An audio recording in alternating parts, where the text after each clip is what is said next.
kaunar ka nake ma'aikina. Darajar manzo tana da yawa ta zarce na kwatantawa. Mai son ka nake ta sori ma ya fasiyu ka amsa begena. Barka da zuwa muke yi mamar rana ko yan kwashe rai malamai suna da yawa. Sai murna duk muke yi wasannin ka da zifi kyakkyawa. Mai kyauta ce ta alfarma.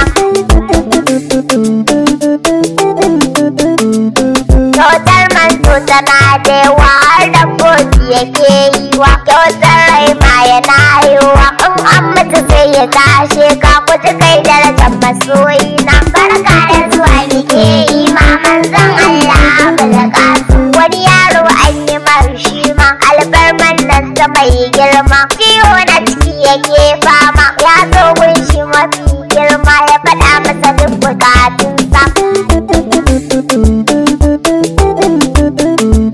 Manzanni yana zuwa take kashin shi ya bashi ya warke.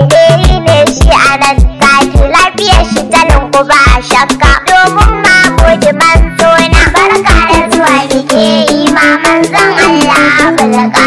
Ya ma'aiki ga masoyinka na makola ne mawaƙinka. Adimi ne nan gurin